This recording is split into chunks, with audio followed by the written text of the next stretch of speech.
there, geeks! You're listening to Real Geek News, a monthly podcast where we geek out about all our favorite geeky news and genre entertainment. I'm your celestial planet-eating person, Kevin Andrew Rivera. And I'm just Raul Ceballos, I'm sorry. We got a month's worth of news to talk about, so without further ado... let's get geeky! Okay, so... as you know... yeah. It's been a month since we've done this. It feels weird now, huh? It feels weird not recording for like over a month or a month. Which is fine though to me because you know what we were doing 2 weeks ago? We were at Disneyland. That's and right. that was a ton of fun. We did California Adventure actually to be precise. That's right. And that's why when we were there, we met Galactus, who told us the story of the fact that he's gonna be in the movie that we are. Imagine if I just spoke like this the whole rest of this podcast. Yeah, no, this is gonna take 3 hours. We've gotta stop. I don't know if they've got Galactus there at California Adventure, but okay, sure. Oh, they're gonna. Although, can you imagine if they had Galactus? How do you do that? Like, it's just a giant head. How do you make a walk-around Galactus character in California Adventure, in Avengers Campus? It's you can't do that. You gotta. Oh, I know how you do it. You go to. You do like a smoke screen thing in front of the Guardians Tower, right? And like this giant smoke thing, you put a projector screen and project it on the smoke, and you can see the image of Galactus, and he's like bigger than the whole park itself. That'd be sick. Or I was thinking maybe they do a Fantastic Four themed ride, and the whole ride building is just Galactus's head. Maybe that's what the Multiverses ride was supposed to be. So you go into Galactus's head. What, it was supposed to be a giant Galactus head? No. You know how the Multiverses ride for Disney? Right. It was supposed to be a multiverse-based ride. With like King Thanos or whatever. Yeah, I don't know if they're doing that anymore. What if now it's a Fantastic Four ride where you're trying to escape Galactus? That could be cool. Fantastic Four ride. I think so. And with the casting of the new so Galactus... oh, no. Yeah, that's what it's going to be, guys. I'm pretty positive. But it's going to be so cool. And I know for a fact that it would be cool because we know now who's going to be Mr. Galactus himself with more Fantastic Four casting announcements, baby. So many casting announcements this past month. Which is so fantastic. Oh, yeah. We're not even going to touch on Superman's pictures, though, today. So that's although thing. Although those were pretty. That picture was pretty awesome. I want to wear his jacket that he's totally not wearing. All right. This comes to Galactus. Yes, of course. The Hollywood Reporter. It says here, Ralph Ineson, the British actor whose 3-decade career ranges from the Harry Potter movies to recent horror prequel, The First Omen, has landed the plum part of Galactus, the antagonist in Marvel Studios' The Fantastic Four.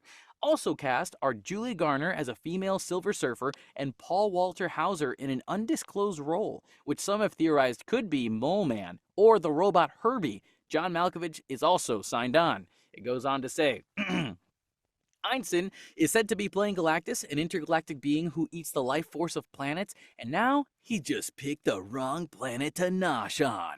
Matt Shakman is directing the new Fantastic Four feature, which has Marvel taking the interesting creative choice of setting the story in the 1960s, the era when the super team was first created. I wanna start off by showing everybody this clip because I was like, who the heck is this Ineson fella, right? Yeah. And nobody knows what he sounded like. I was hoping we didn't get a Galactus that was going to be like, oh, hey guys, I can't wait to eat your planet. It's going to be great. So instead... it's just Jay Baruchel's voice. Yeah, it's just Jay Baruchel. So I can eat your planet.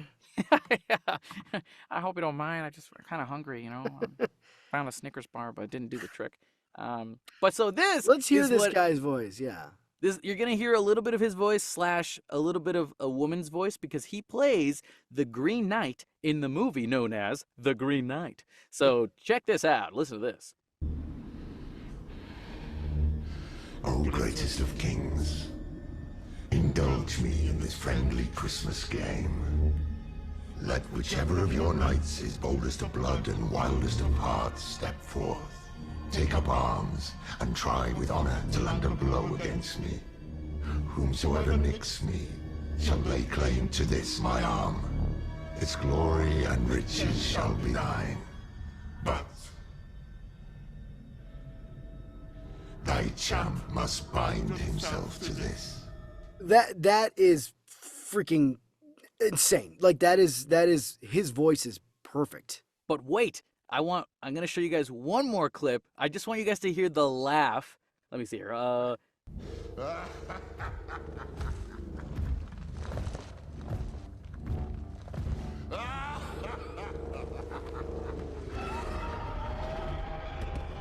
Okay, Wow. that's That gave me chills. That gave Yeah. me literal chills. So. Are we satisfied with this guy as Galactus? I think so. I'm beyond satisfied. I have not seen a lot of things this guy's, although he's supposed to be in the Harry Potter films, but I don't know who he is in the Harry Potter. I don't know either, actually. I've seen the Harry Potter film. I've seen The Witch. I don't remember his character very much in it though. But the one that everybody talks about is Game of Thrones, of course, and everybody's been in Game of Thrones, you know. So. Oh yes. But I never saw The Black Knight either. But this The Green clip of Knight, his voice- excuse you. I mean, sorry, the Green Knight, the Green Knight. The Black Knight And would be. that a was one of the different things I story, saw when they announced this. One of the things I saw the most on social media, people commenting saying, "Oh my God, his voice is perfect for Galactus. His voice." Everybody's commenting on his voice. So hearing it now, it just sends shivers down my spine. And it's God, I love the sound of that. I love the sound of his voice, and I can totally picture Galactus, this big. I'm assuming that's the way they're gonna go. Is Yeah. the actual large human-like figure of Galactus. They're not gonna do this weird cloud kind of thing, right? Like they did in Rise of the Silver Surfer. Oh yeah. Because he also looks like I can see that mask on him. I can see that mask and that headpiece on his face. Yeah. You know who yeah. else was the runner-up for that guy was Javier Bardem, apparently. Yeah, there were rumors about him being attached to that. And so. I'll be honest, I like this guy way more just by the voice alone because Yeah. listen, we're Hispanic. We can say this. He has a very thick Hispanic accent, and it throws me off when he does it. Oh, Capitan Salazar! Every time he talks in Pirates of the Caribbean, like he has Got the that same. Spanish, from Spain, Yeah, kind of. he has Yeah, that thick accent, and it just gets in the way of the character. But Like that's not. I'm sure he would have Ah. knocked it out of the park anyway, and we would have all forgotten about it. He's a Sure. good actor. He's a good actor. So, but I love where we've kind of landed with Ralph Ineson. Yeah. So this is exciting, and we knew like they actually announced oh God, what's her name? They announced Julia Garner. Julia Garner. They announced her first, right, as the Yeah. female Silver Surfer. So we had not heard anything about Galactus at this point, but all we heard was she had been cast. Julia Garner had been cast as the female Silver Surfer, and that came with its share of idiotic controversy. Which, fun fact, there is a female Silver Yeah, Surfer it's- character in the comics. So it's everybody from relax. the comics. Everybody, Yeah. shut the hell up. Yeah, it's we're ridiculous. just trying to stay away from the original Fantastic Four movies that had Silver Surfer in it Yeah, already. 'Cause it's you can ridiculous. differentiate, you know, you can make it different. It's fine. It's good. But when they cast her, we were like, okay, Silver Surfer. Well, Galactus can't be too far away. Like Nah. this has to be. We have to be seeing Galactus in this movie, and it would make sense, right? Because we don't want to. I guess we don't want to. We don't want to come out right away with Doom. I guess we want to build Doom, Yeah. and it would be. We've seen too much of Doom with the other movies, right? All the other movies have showcased Doom as the main antagonist. Let's get another antagonist here. Well, I guess they did Galactus and Silver Surfer already, but maybe we can get a better version of that. So I'm all for it, and that just leads us. They announced a whole bunch of other talent too, right, Kevin? I think so. Yeah, I mean, you got John Malkovich as somebody. Mole Man's coming up, possibly with Paul Walter Hauser. I mean, Paul Walter Hauser. I think that's the dude from that's the movie with the guy who's being framed for bombing some. Oh Right. man, Oh, it's killing Richard. Richard. No. Richard Kind, not that one.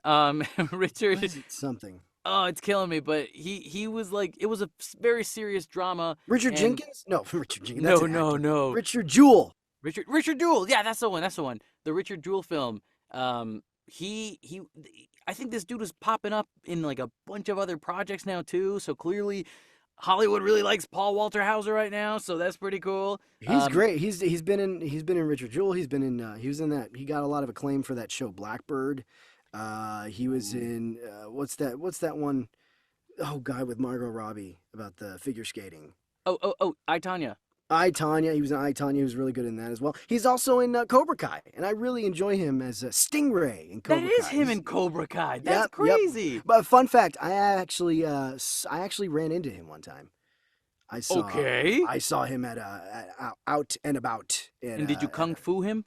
I did not kung fu him, but yeah, I saw him nearby, where in a little shopping area where I take my daughter for like the baby gym. We take her like a baby gym. So I saw him around that little shopping area. So she can beat up all the other little girls. That's how it is. I see. Yeah, but it was Training her. yeah, it was cool. I've seen him before, and didn't go up to him though.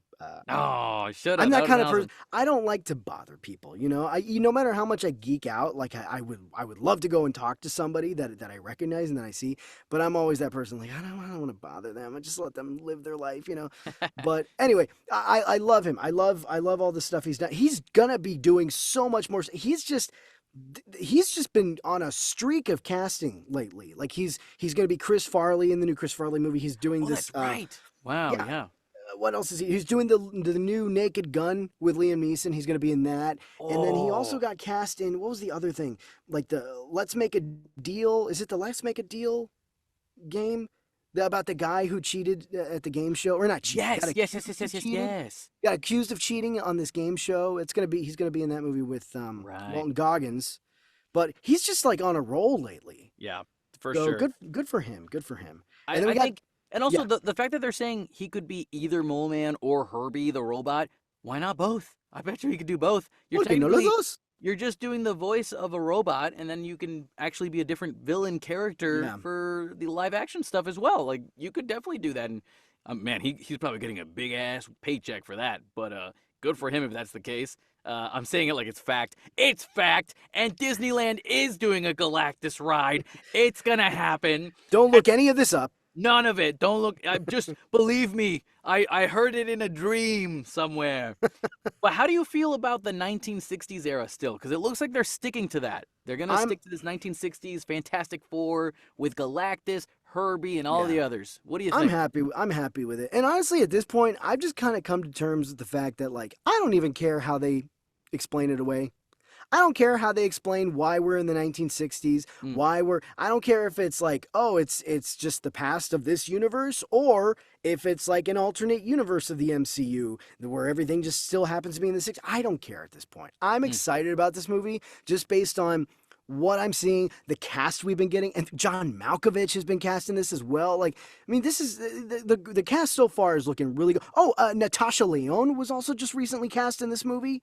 I mean, they're just great actors, and I'm getting so excited about it that I just don't even give a crap about how it's gonna tie in. Like I'm just so excited. I can't wait to see this. So all this news, I cannot believe in the 1 month we've gotten all this Fantastic Four news. Like it's so much. It's fantastic. Like, we really can. Yeah. Thank you so much. We're really.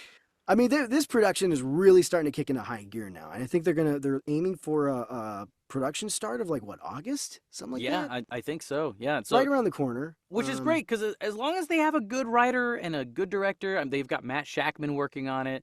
Right. I'm down to listen, and I'm gonna be patient, wait till it comes out, see what happens, and if they kind of rumor a little bit of Doctor Doom to us towards the end of the movie, I wouldn't be mad. I'm just saying, but yeah, we'll talk about that later. We will. But we got to move on to our next topic here. Yes, no segues today. We're just moving in. Lord of the Rings Gollum spinoff. Raul, take it away, my guy. Even after, this is a quote from Deadline, even after Lord of the Rings of Power Season 2 arrives, there will be more of Middle-earth to explore, particularly through the lens of Gollum's perspective. Peter Jackson, the Gollum Smeagol character, this is per Peter Jackson. The Gollum Smeagol character has always fascinated me because Gollum reflects the worst of human nature, whilst his Smeagol side is arguably quite sympathetic. Jackson told Deadline. I think he connects with readers and film audiences alike because there's a little bit of both of them in all of us. We really want to explore his backstory and delve into those parts of his journey we didn't have time to cover in the earlier films. It's too soon to know who will cross his path, but suffice to say, we will take our lead from Professor Tolkien. Jackson, alongside Fran Walsh and Philippa Boyens, took care to arrive at focusing this next foray into the fantasy realm with Gollum at the center. Walsh and Boyens will write the screenplay along with Phoebe Gittins and Artie Papageorgiou. I said That's that a right? name. Yeah. I think so. Who scripted the upcoming animated Lord of the Rings: The War of the Rohirrim about the origins of Helm's Deep. Jackson, Walsh, and Boyens will produce the film, and executive producers are Ken Kamens with Circus and the Imaginarium's Jonathan Cavendish. Whew. Circus will not only reprise his role as Gollum, formerly Smeagol, but he will direct the movie as well. The new Middle-earth story will spawn 2 films. They're doing 2 films. Two Gollum films. What do you think, see, Raul? Well, you know what's funny? Before reading this just now, I actually thought they were just going to do 1 movie. I did too. How crazy, huh? Okay. Now reading all this, I'm kind of... Let it sink. Let it soak in. You want me to go yeah, first? You talk. Let me give some thoughts. Yeah, let it soak in. This, to me, first of all, I'm happy it's not 3 because if they had done 3, I would have been like, it's the studio looking for. Yeah, that's true. Yet it's very much a yet thing. But the fact that you've got Peter Jackson. Percy Jackson's a different thing. He has lightning. Well, so does Peter Jackson with his magic. Peter Jackson is working on this, and everybody else who'd worked on the original trilogy stuff, like all the writers and producers are coming back to work on this stuff. So I have all the faith in the world now just based on that alone. Then, just to put the sugar on top, Andy Serkis is going to direct it, who is the GOAT at motion capture, and he's going to be the star of his own movie. I mean... He's the OG. Yeah. What's not to love about this? This is pretty dang cool. I will say, however, who in the world asked for a Gollum Smeagol storyline to be told to us? I do like that Peter Jackson mentioned this stuff that, there's a lot of stuff we didn't touch upon or we didn't cover in the earlier films. So now we can do it. We can do that for sure. Make it an animated thing then. Did you really need to invest money in that? For sure.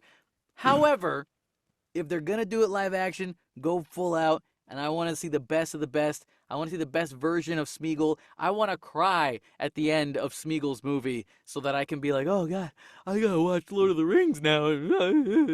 This on top of, whatchamacallit, the One Ring to Rule Them All. What's the name of the series again? The Lord of the Rings series? The Rings of Power? The Rings of Power Season 2 is also coming out around the same time. Either that or I think it's like they're working on the series first and then the movie comes out. But Rings of Power has nothing to do with any of the movies. No, definitely not. But it's so cool that we're getting so much Lord of the Rings stuff and content, and they're really, really making sure that they're taking care of this stuff the way they're supposed to. Like I feel like they're giving us little things to bite on and just going, but don't worry, we've got this covered. We're handling it like a baby. We are holding the baby very calmly and softly, like a baby. Should I say baby more times? I should baby. Anyways, point Take is... a drink, folks at home, every time you hear the word baby. Don't mind if I do. Or bebe. Take a shot of whiskey. Oh, yes. Well, maybe not that, because Yeah.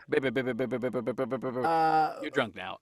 So, Raul, after saying all that and listening to my rant, what do you think, dude?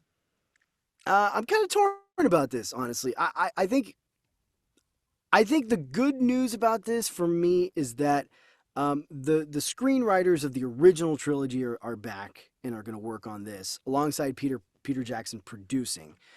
Because I believe those screenwriters were not part of the Hobbit films, right? I think, yeah. No, right. I don't think they were part of the Hobbit films. So these are the originals who wrote the screenplay for the original 3 films. Back now for this one. Of course, if we're gonna do a movie about Gollum, I mean, we're gonna get Andy Serkis back. He is Gollum. There's nobody else who can do that. So Andy I think Serkis is Chris gonna come Pratt back. could do it, dude. Chris Pratt. Yeah, Chris Chris Pratt could Pratt is the definitely new do it. Gollum. He's done Mario, he's done Garfield. Why not the next easiest thing, right? Hey, it's my precious. I don't even know how to do a Chris Pratt impression. Oh man, it's my precious. Yeah, No. my precious. I don't know. That Let's sounds do more my like man. Owen Wilson. Yeah, I Oh was about wow, to a say. precious. Oh Wow, wow, look that's at this so cool. rain. Wow. It's really Uh, giving me a lot of power. and then on top of that, he's gonna direct. Have you seen anything else directed by Andy Serkis other than Venom? Let There Be Carnage? Because I have So not. that is he I think he assistant directed for Kingdom of the Planet of the Apes, I believe he said a little Okay. while back. He's been doing a lot of that for the bigger movies, but also he self-directs a little bit when he works on those ape movies as well. Mm. Well, I think the way this guy has experienced Hollywood and all the movies he's gotten the chance to work on, I'm pretty sure he's got an eye for this stuff. But listen, I can't just say that and say that's it, problem solved. He's gonna be fine. You never know, but I think the fact that he has Peter Jackson, above him, helping him out and kind of easing him into this, I think they're gonna try to make it as easy as possible for him to handle this and just make it happen. And he's a storyteller. I mean, personally, I liked Venom. Let There Be Carnage. I thought it was simple to the point, had a beginning, middle, and end, and I thought it was better than the first one, in my opinion. But that's just me.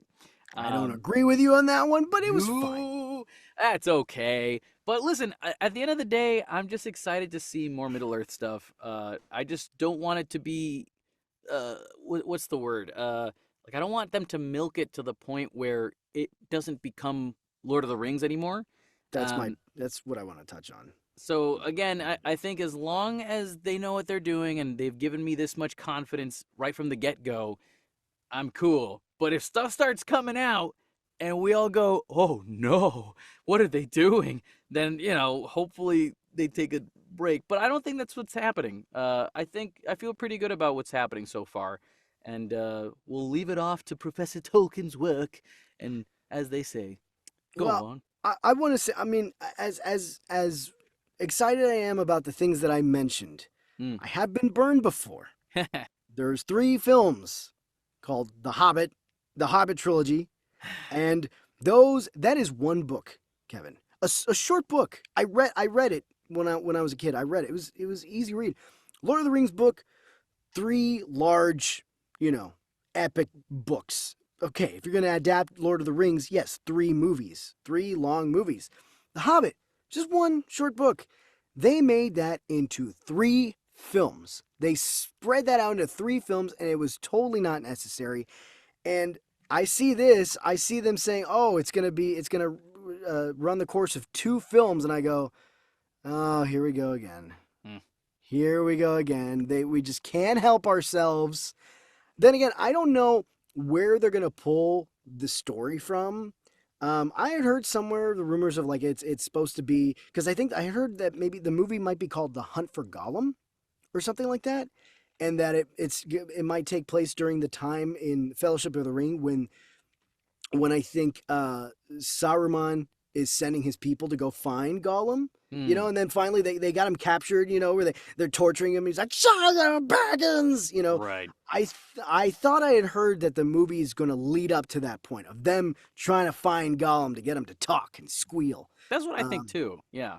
yeah, but I'm not 100% sure. But like, how can that, if that is the case, again, I don't know 100%, but if that is the case, how are you going to stretch that into 2 movies? I don't know. I just see this and I just see so much of the red flags that were coming when we had heard about The Hobbit it started off as 2 movies. Now it's going to be turned into 3 movies. And just everybody, the collective eye rolling, everybody going like, oh, come on. Like, I don't know. They say 2 movies for now. I don't know. I My just hopes feel like maybe in a few months. Oh, by the way, we're gonna make a 3rd movie.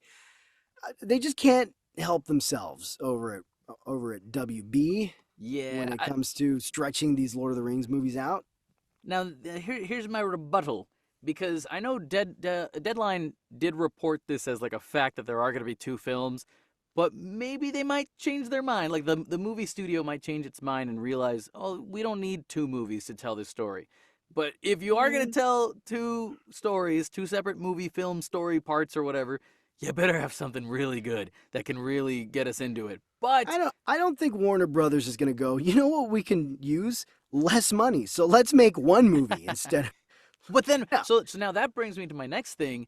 David Zaslav, who the CEO Mm, of Warner Brothers, yes. I'm almost certain this man is trying to sell Warner Brothers because he doesn't want to be the CEO anymore. I don't know, maybe, maybe not. Whatever he does, He's like the Elon Musk of yeah. If he the ends up film. selling it, then good for him. But the way I see it is that he's a businessman trying to make sure that he has the sharpest tools in the shed so that he can. That's a weird metaphor. The sharpest tool in the Smash shed. Mouth. Smash mouth in it. Like he wants to make sure he has the best things possible that so that the company can be worth a lot more than it was when it started or when he started being the CEO for it. So you got James Gunn on one corner doing the DCU. Now you've got the Lord of the Rings universe. You also have the Harry Potter stuff that you're doing. So he's starting to try to build each one up so that everything could have higher value.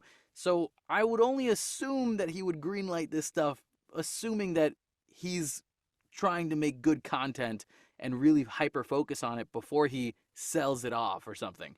Um, if that's the case, that's from my business standpoint of view. But what do I know? Maybe I'm just maybe he's just like money, money, money, money. But you never know. So I mean, he's getting the right people to sign on so far. So, you got Peter Jackson, you got the original screenwriters, Andy Serkis. I mean, so far he's getting the right talent. but So, now I mean, I gotta throw this one last dart in there, which is there was a video game about Golem or Gollum. Golem is a Pokemon. Gollum is Smeagol. Smeagol is a guy. There's a video game about him where I think it's on the newest content, or what am I saying right now? What are my words? It's on the newer systems. And it's really bad. Like, apparently, like all the gamers that have been playing it hate it, and people keep on saying nobody asked for this. Why are we getting this? I don't think. yeah. Listen, let me set this in stone right now. I swear to God, I'm gonna get to my point. My point is, just because we didn't ask for something doesn't mean it can't be good. Like, there's a lot of things in life that we didn't know we needed until we were given it, but in good quality standing kind of thing, right? So, what I'm trying to say is, you gotta trust the movie, man. You gotta wait till it comes out and see how it is, and then hopefully it's better than the games, right? I mean, let's just hope for the best with that. Sure. Anyways, There's just nothing that's particularly. I don't know. I don't know enough about what's going to happen. I'm interested, but I'm not like chomping at the bit. all right then. Well, then you know what else you're not chomping at the bit is He-Man finding a lead actor. Well, we'll get I into it. mean, This comes to us from Screen Rant. Nicholas Galitzine has been cast in the upcoming live-action Masters of the Universe movie.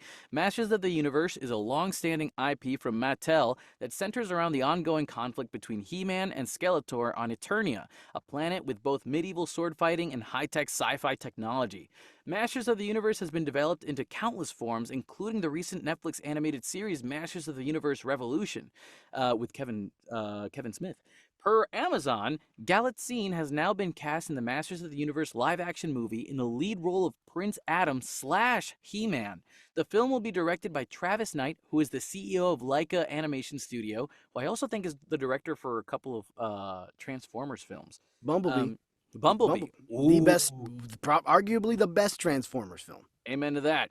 The script is penned by Chris Butler and is informed by a first draft written by David Callahan, Aaron Nee, and Adam Nee.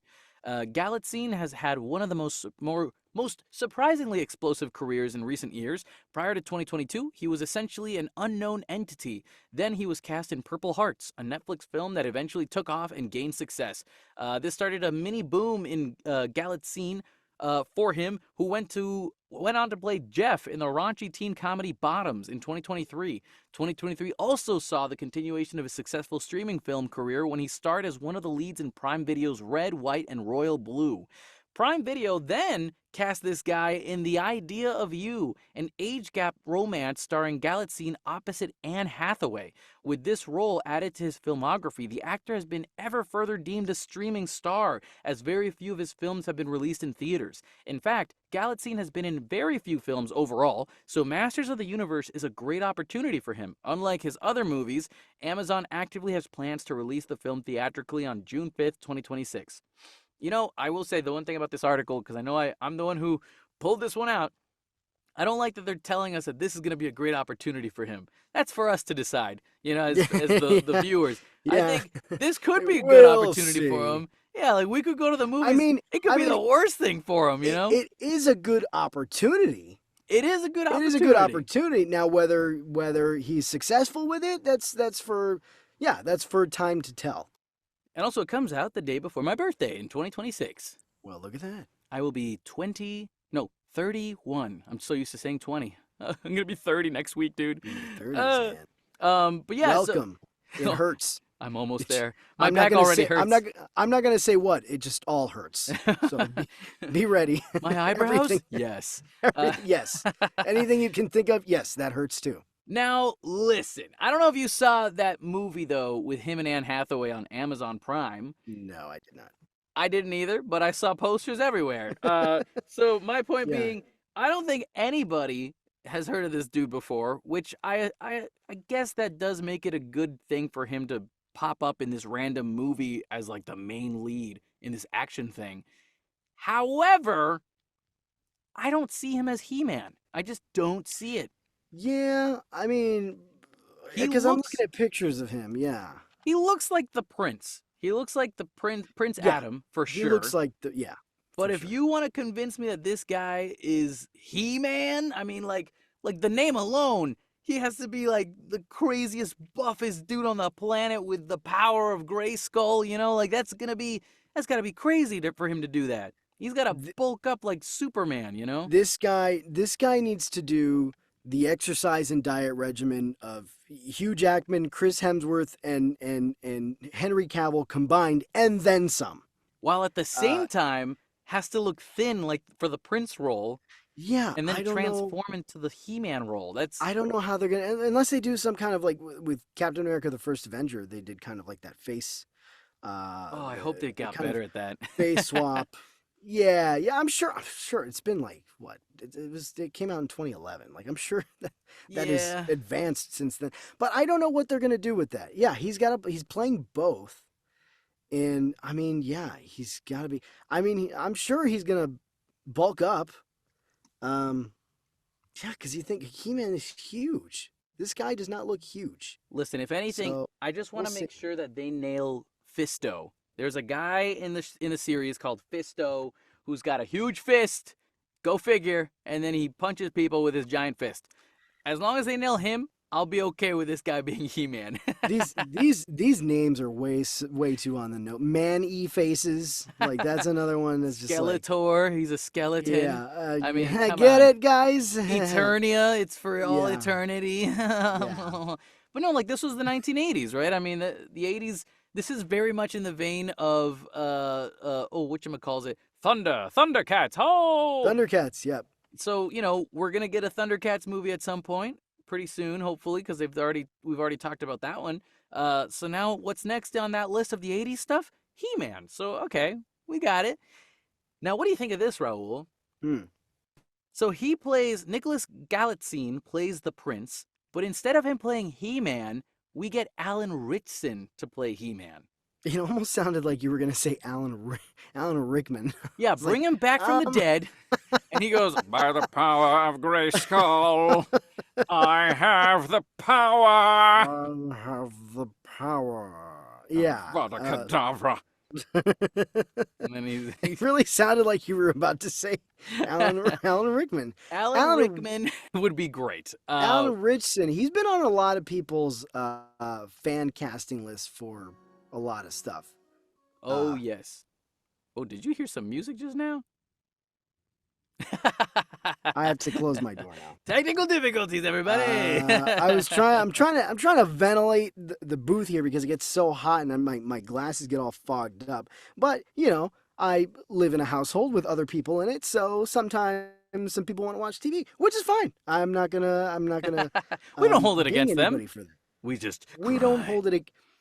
I'm not gonna hold it against my wife. I mean, that person who wants to watch TV Louisa, in the living room. what? Who's her name? Nobody said her No, name. Now. yeah. So I got to close the door now. But yes, I've seen him fan casted on a lot of lists. Alan Alan Richardson. Richardson has He fits the bill. for anybody who doesn't know who that is, he's Reacher in Reacher, the yeah. Amazon series of Reacher, and he's also in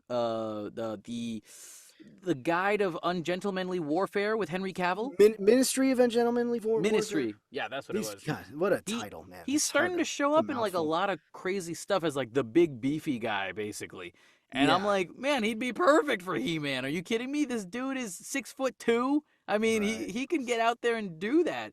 That he also wants to be Batman. Like he keeps on going out of his way to tell the world he wants to Yeah. play Batman. Which I'm Yeah. like, dude, if you're 6 feet tall and above, like I want to see you as a big buff Batman. That'd be crazy I cool. don't think we've quite had a Batman like that before. Not at all. Not that Maybe Ben size. Affleck, but I feel like I Ben mean, he got Affleck, pretty. Yeah. he's just chunky though. I Well, feel like he wasn't like muscle. I think Alan Richardson has the height. Yes. You know, like Ben Affleck was he was bulky, but Alan Richardson is bulky and tall. So then if he can't be Batman though, He-Man would be a perfect role for him. Yeah. So yeah. like every time, you got Nicholas over here going, I have the power by the power of Grayskull. And then you switch to Alan Richardson and he's just, yeah, what's up everyone? I'm He-Man. Remember to brush your teeth twice a day. That's the G.I. Joe that says that. But anyways, that's my thought. I think he'd be a really, really great He-Man. But if Nicholas Galitzine wants to do it and I We'll don't see. know. It's just We'll see. it's like the Gollum thing, right? We got to wait and see if it's really going to work for that kind of thing. But based on the interviews I've seen of him, and I've seen a couple clips of him in different movies here and there, I have a hard time seeing the character right now. I can only see the prince. That's basically it. Yeah. But He's gonna have to start bulking up probably pretty soon. oh yes, as long as they treat it like a 1980s like action figure film, like cool. Like just follow the guidelines of like the first Aquaman movie with Jason Momoa. Like make it feel like I'm crashing my two action figures together and I feel like a little kid again. That'll be fine. Just make it cool. That's all I'm saying. And speaking of 1980s action figures, Oh, did I beat you to it? You did? No, I'm so proud of you. That was incredible. We've got Chris Hemsworth joining the Transformers and the G.I. Joe universe. That's right. This comes to us from Deadline. Raul, you want to take it away?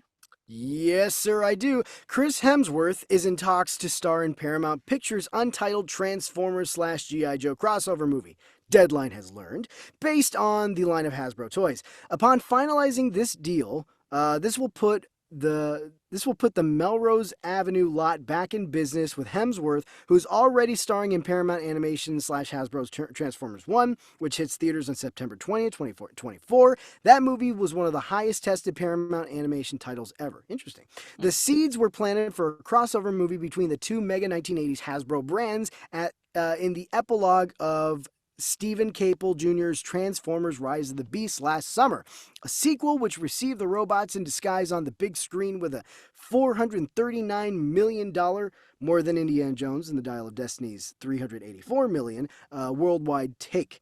In fact, G.I. Joe and Transformers intermingled in famed Marvel comic book back in the 1980s. What's clear here, good lord, they need to cut this down. This is too wordy. What's clear here and evident following Paramount's CinemaCon presentation is that despite all the noisy talks of a merger, whether the groom is Skydance or Sony / Apollo, the studio's relentless about mining its coffers for big screen IP. The Transformers and G.I. Joe movies combined have grossed a lifetime total of $6 billion at the global box office. All right. Thank you, Deadline, for giving me my cardio just in freaking lung capacity. All right. Yes. This is interesting. Chris Hemsworth, who I love Chris Hemsworth, obviously. And he's Optimus Prime right now, right? In that animated film. Yeah, which we've talked about. We're a Yeah. little kind of dubious on. Yeah. Not sure how that's going to fit in. I mean, he's back for this live action. So he's going to be both in the animated and the live action Transformers. Now, Kevin, you've seen Furiosa, right? No. You have not seen Furiosa. I I really haven't want either. to, though. But I've heard Chris Hemsworth is like phenomenal in Furiosa. And although it seems to be doing really badly at the box office, everything I've heard about this movie is it's great. It's a lot of fun. It's really good. So it's kind of a shame when I hear about movies like that are really critically well received, but for one reason or another just aren't doing well at the box office. So kind of sad that I don't know. It looks like maybe the franchise might be kaput soon. I don't know. I hope not. But anyway, Chris Hemsworth, I've heard, kills it in that movie, and from the trailers I've seen, he looks like he's having such a fun time, and I like seeing Chris Hemsworth branching out and doing stuff away from Thor, and he's done that. He's had quite a building up quite a roster of projects now that he's able to kind of pull away from Thor for a little bit and show his range. And so that just tells me Chris Hemsworth is a guy with range, and he can do dramatic, he can do funny, he can do it all. And so I cannot complain when I hear that Chris Hemsworth is joining the Transformers G.I. Joe universe. Yeah. I'm hoping, like in the animated series, he's going to voice Optimus Prime, but I'm hoping in this movie he's a Joe. I think so. I'm hoping he's a Joe. Him and Anthony Ramos hanging out. 100%. I'm very couple of Joes. I'm almost certain we're gonna see like an extraction type of Chris Hemsworth as a GI Joe member, because you gotta what is he gonna do? He's gonna be an Autobot again in the live action? Like, no, he's got to be Chris Hemsworth in that movie. Either that or he's gonna be Here's what it's gonna be, Raul. He's gonna be the father of an orphaned girl that he adopted her when she was a child, and turns out that child had the Transformer infusion instilled into her body when she was just a mere infant, and he didn't know, but he used to be an ex-Marine, and so his daughter gets kidnapped by the Decepticons, and the G.I. Joe show up and have to acquire the alien material from her body. So now Chris Hemsworth is like Liam Neeson going, "You took my daughter, now I'm gonna kill you." And then he goes off, joins the G.I. Joe, and they gotta go find his daughter. You wrote the script, didn't you? Yes, I did. Yep. Yeah, that's. But I mean, listen, there's a lot of that's ideas. quite a take on it. There's so many different things they could do with this, but it is also crazy to see that like Transformers: Rise of the Beast did better than Indiana Jones. That's crazy. And I liked Transformers: Rise of the Beast. I thought it was fun. My one thing though is like they're trying so hard to revive the G.I. Joe world, and every time a movie has come out for G.I. Joe, it's kind of been okay. It's never been like the box office success that they've always wanted. So now that they're trying to combine it with the Transformers universe, I mean, maybe get Matt Shackman back to work on that, but you can't because he's working on other things right now. But get him back. Was he working on? Wasn't it Matt Shackman who did the Bumblebee movies, or are we saying is that Travis No, that Knight? was Travis Knight. Oh my God, that's what I meant to say. Travis Knight. Yeah, Kubo and the Two Strings. Bumblebee. Get him back. Get him back to film these movies.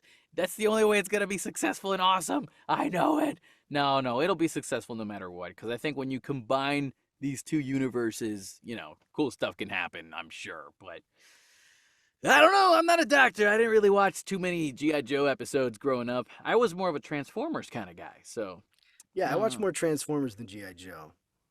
So I'm hoping. I feel like Chris Hemsworth is a hit or miss kind of dude with the box office a lot of the time. Like, you got your Men in Black movie, didn't really do very well, and Chris was in there. Not because he was the problem, but it just so happened that whenever he leaves the Thor character, it kind of flops, That's the thing. I feel like he's been in a few movies that have not done well, but I always feel like he's really good in them.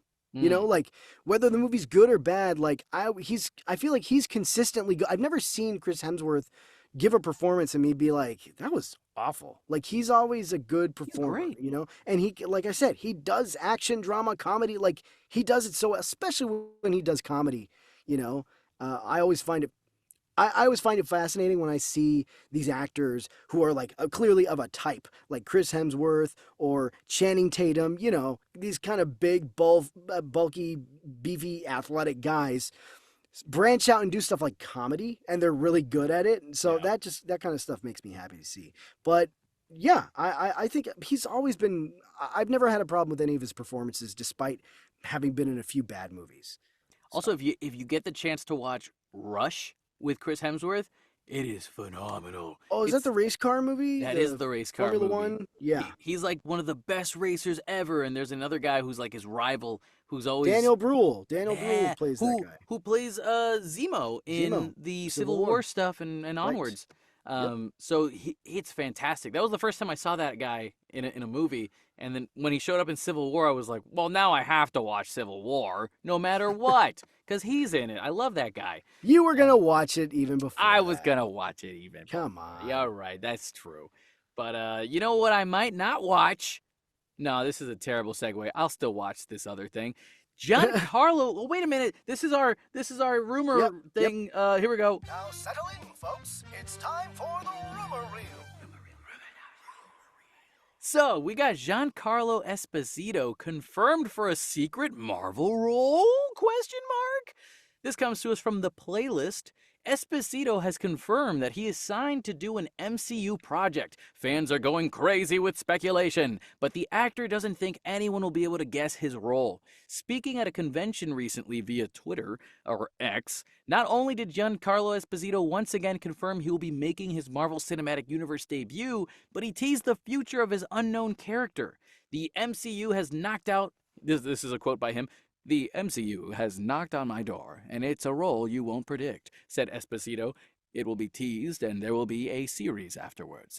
So, what role is it? Many people are dying to see Esposito as Professor X in an X-Men film, but with Marvel only just now hiring a screenwriter, that seems really far off still. What about Doctor Doom? That is a possibility, but why would he show up in a series after the Fantastic Four? Also, these two fan casting situations are all over social media, and the actor has already said no one will guess. All that to say, it's probably not a role that people are already guessing. So, it's probably not Professor X or Doom, and it may not be a major role. Perhaps it's more of a supporting role that shows up in various projects, a la Nick Fury. We'll just have to wait and see. I don't agree with that last statement, because if they're doing a TV series based on his character, it's gotta be a bigger role than a side character. Come on. I mean, come on, right? So, Yeah. Raul, how do you feel about this? Because I know you were getting really excited about maybe it being Doctor Doom, right? I mean, Giancarlo Esposito in anything Marvel, I don't care what it is, who it is. I'm sure he's gonna kill it because I've loved everything I've seen him in. Yes, so there was all that speculation about him being Professor X and maybe Magneto, and as amazing as that sounded, because I got excited at that. Mm. You know, I think he would have been great as either one of them. Honestly, though, Doom was not even something on my mind at the time that we heard that those kind of whispers going on. And it wasn't until just recently when I'm reading like articles like this and people talking about, oh, maybe Doom, maybe Doom. I'm like, huh, I never even thought about him being Doom. That is brilliant. Like, I think he could be a great Doom. Hmm. And that's one of the big questions is as we're getting all this casting news for Fantastic Four, we're all wondering, A, is Doom going to show up in Fantastic Four? And B, who will play Doom? Or if not show up in Fantastic Four, where will we see him? Will he be teased somewhere and then be brought in later? Will we see an after credit scene in Fantastic Four? So, and that's another thing I want to touch on is the fact that clearly it looks like Fantastic Four, we're going to be getting Galactus. Doesn't look like we're really going to touch Doom very much. And Which I'm so okay with. Totally okay with. I'm Take your okay time with, with it. but there is speculation about Doom playing a large role in Secret Wars. Mm. And there is kind of it like begs the question of like, well, if we're not going to touch on Doom in Fantastic Four, and we see that there's a possibility he might show up in Secret Wars, where can he be kind of teased in between them? Because it's like we can't just like shove him into Secret Wars, him be such a central character to that plot, similar to how he is in the comics, and suddenly we're like dumping Doom in this movie and expecting him to like without setting him up. Well, where are we going to be able to do that? You know? Again, there doesn't seem to be a lot of prime real estate in the Fantastic Four movie to set up Doom. Again, that looks like it's going to be Galactus centric. So how do we solve this problem? Well, maybe we do a series. Maybe we do a series and set him up that way and have that series come out at some point, between now and Secret Wars. And we tease him here, we tease him there, maybe, I don't know how long this has been in the works for. I do know Deadpool and Wolverine, didn't they do reshoots recently? Yeah, I think so. Yeah. Maybe we might get a cameo of Doom there. I don't know. I'm putting my my conspiracy theory tinfoil hat on right now, so I don't care. Like whatever, sky's the limit here. I'm blue skying here. So maybe we might get a cameo of Doom in Deadpool 3, Deadpool and Wolverine. Maybe that's where we'll see Giancarlo Esposito for the first time as Doom. Maybe we'll sprinkle him here and there, and then again, give him a series, build him up, show us his backstory, right? And then we bring him into the movies with Secret Wars. Or tease him at the end of Fantastic Four. Or maybe even do the series, and then when we tease him at the end of Fantastic Four, we already know who he is. So we see the end credits stinger, and we see Doom at the end of Fantastic Four, and we're already like, oh, he's bad news. He's bad because we already know. We've seen the show. We know what he's all about. So it kind of builds this anticipation, this tension. I don't know. I'm getting way deep into the possibilities here. I'm basing this on nothing except my own excitement and my own brain, where my brain is going. But it's a good place to be in because I think it's good to stay hyped about what the possibilities could be. I mean, heck, I think we've talked about the idea of they should do something for Doom alone first before we see the rest of Doom in like other big group movies. Because I'm fascinated by the whole lineage of Doom and like how he comes to be and he gains magic powers and scientific knowledge, and then his rivalry against Reed Richards growing up in college and university and stuff like that. Like all of that is so fascinating to me. And now there's even witchcraft happening in the MCU with all the supernatural stuff. That's a part of Doctor Doom's life. It's a part of his origin story stuff. So there's a lot you could do with that. However, I don't want to see Giancarlo Esposito as Doctor Doom. Ooh, okay. And I'll tell you why. Because I see him as, I see him so much as like this businessman type of person. And so when I think Giancarlo Esposito, I think Norman Osborn. I think Trask from Trask Industries. I think maybe Mr. Sinister from the X-Men. Yeah. Anything that could have him being in this place of power where it's all part of negotiation. Like that's how it works. I'm smarter than you, and you are beneath me, and I am going to take over the world, and blah blah blah. Whereas Doctor Doom, every time I see Doctor Doom, I see this guy who does hold himself up in this poetic, regal kind of way, but at the same time, he just has to look so cool when he fights. That's the dumbest reasoning for me to say that stuff. But Doctor Doom has been many things. He's been a politician, a dignitary. He's been he's been in these positions of power where he can carry himself in the same way. Even a businessman at point. I mean, he's kind of been all these different things.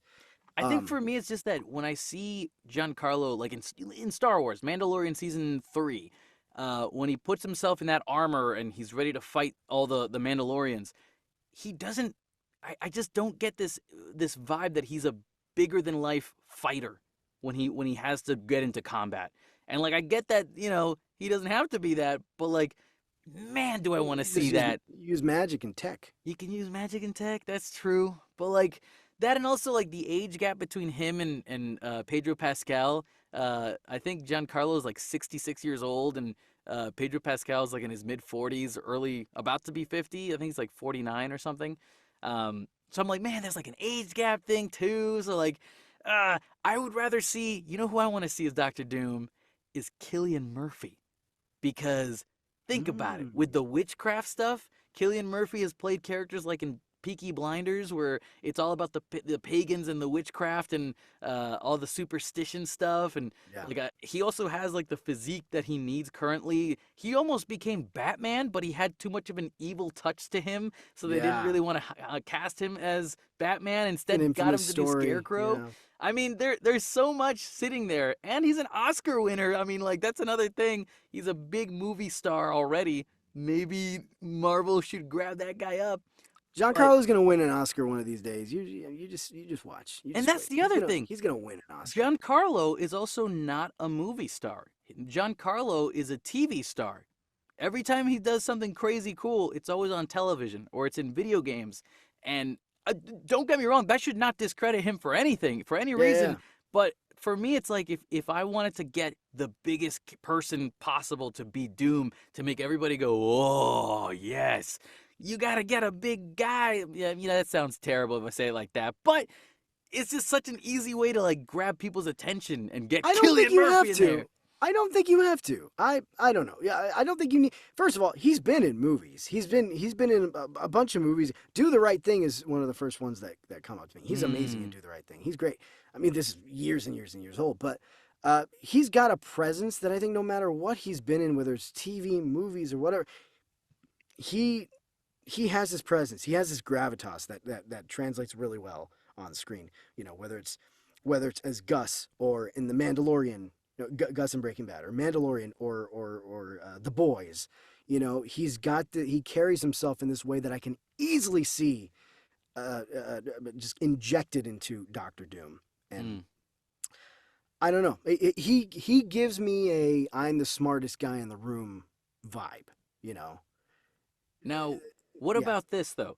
So we've said Doctor Doom. We've said possibly Norman Osborn, Trask, Mr. Sinister. Are there any other names in your head that pop into your mind when you think of Giancarlo Esposito in the Marvel Universe? I mean, a lot of the ones that we talked about before kind of are the ones that stuck with Professor X. I mean, he was the one that was Professor talking X. about. He was the one maybe teasing Professor that he could be Professor X. And not teasing, but he put that out into the world that he wanted to play Professor X. And I could easily see that. Magneto, even. Magneto, yeah. Doctor Doom. I mean, all the things we've talked about, like Doctor Doom, Mr. Sinister. Yeah, he could do all those things. Although I don't know about Norman Osborn, because I feel like that would be that's going to be more on the Sony side of things, right? Right, maybe that would complicate things, especially trying to make a TV series about Norman. Right. I mean, right. how would that work? He specifically has talked about being in contact with, Marvel Studios, the MCU. I'm taking it as that whatever this role is, it's going to be an MCU proper project, a Marvel Studios project, not a Sony project. So I'm ruling out Norman Osborn for now. But I honestly can't think of any other, other than those ones. The thing that throws me off though is in this article it says like nobody knows, nobody's gonna guess, like no one will guess this character. He says you'll never be able to guess. Which so what if we're guessed thinking them all? I mean, what if we haven't looked at the Eternals long enough? Like it's been a long time since the Eternals showed up in their movies. So Yeah. what if he's going back into the cosmic world of the MCU and he's gonna do some outer space, it's like cosmic being that we don't know of from the comics? That's just very obscure and just hard to think of because we just haven't seen this character for 20 plus years or something like that. But this character is gonna set it up because of blah blah blah, Secret Wars or something like that. I don't know. But this has to be a character because he's teased a show. This has to be Yeah. a character that we can that they would have to build a show around. That's the only thing, because he says this is what he says. It will be teased and there will be a series afterwards. And I'm trying to think, well, where could it be where could he be teased? And we've got Deadpool and Wolverine coming up. That's the only movie coming out, the only MCU movie coming out this year.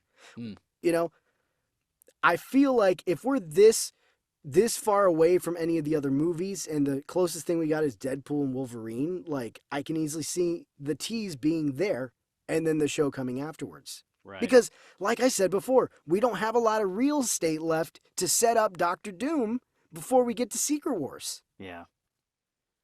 And I will say this. A Doom series makes sense to me. And I also I will say, in my head I kind of take out X-Men characters for the most part, just because we already have an X-Men 97 series that just dropped, and we're already getting a season 2 of that. So like, how much X-Men TV shows do we want to watch before we start doing live action stuff, right?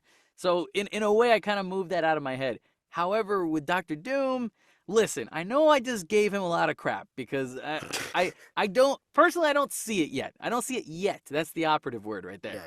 Yeah. If we wake up tomorrow and they go, Giancarlo Esposito will play Doom, I'll go, all right, he's a really good actor. I will give him a chance because, listen, who am I to say absolutely not, Is it my preferred choice? No. But will it be great? I'm sure it will be. I guess, man, maybe I'm just being an ageist because I just think about the age and I'm like, you're going to do this for 10 to 20 years possibly, maybe 15 at most for this character? He's going to be 80 in 15 years. I mean, he'll probably be behind a mask for a lot of it, Yeah, I guess Also, so. I feel like the age difference. You brought up the age difference between him and Pedro Pascal. I honestly think they could easily change. I know this might sound controversial or something, but Marvel is not above taking things and kind of changing them slightly and changing relationships and characters and things like that. I can easily see them kind of going a different route with Reed and Doom, in that maybe instead of a friends kind of thing, they were friends, they were contemporaries, maybe more of a mentor-mentee kind of thing. He was his mentor, he taught him everything he knows. That actually does sound pretty interesting. Now he's the villain. Now Reed finds himself having to go against his mentor. I don't know. I don't know. That could be something. Although that watch would people also scream. that would definitely change the dynamic of what those characters are meant to be with each other. So like, Right. It could, but I'm just saying you could. That is a possible route that you could take. I mean, but I don't know. I don't know. I see him. I heard Doom, and I'm like, that's great. Like, he'd be perfect. All right, wait. What about this though? Dr. Doom, Alan Ritchson. We're just gonna fan cast Alan Ritchson. He's gonna be all of them. He's gonna be He-Man, Batman, and he's Dr. Doom at the same time. What do you think? We need to do like a series of movies with just Alan Ritchson and Chris Pratt. Like, these guys are just Oh yeah, they just show up in everything. So let's just put them in a movie all together. They'll both be Gollum. And he's Smeagol and the other one's Gollum. There you go. They go back and forth with each other. Yeah. All right then. Well then, I think we got a movie. But hey, let us know what you guys think of those things, because I don't know. Maybe did I upset anybody when they heard me say age is bad or superstardom is good? I don't know. But you upset all of our 60 and up crowd. Yeah. If you're old, I'm so sorry. That's our biggest target audience right now, is the 60 and up crowd. Either that or 33-year-olds from Germany. I don't know what that's about. Anyways, with that all being said, is that really on the analytics? No, I don't know. I'm just making that up. But we made it to the end. We did, yes. Thanks for listening, everybody. You can follow us on all social handles at Real Geek News, at Kevin A. Rivera VO, and at Raul Ceballos VO. That's right. Hit the like and subscribe button on our YouTube channel. Show it some love. We're going to post full episodes, and I promise I'll do individual segments. I have been slacking on those, but I promise I will do them. You will get them. And let us know how you feel about our show with reviews on Apple Podcasts. And our email, realgeeknews@gmail.com. That's REEL geeknews@gmail.com. That's right. Send us some questions, or if there's a topic that comes up throughout the month that you want us to talk about, send it our way, and we'll consider, talking about it. We'll give you a shout out too. How about that? And we'll make fun of you and talk about your grandchildren. It'll be great. Kevin, we will not do that. We love our audience. We will. Oh, right. That's right. We talked about this, didn't we? Yeah. Well, then, with that all being said, stay safe, stay classy, and most important of all, stay geeky, my friends.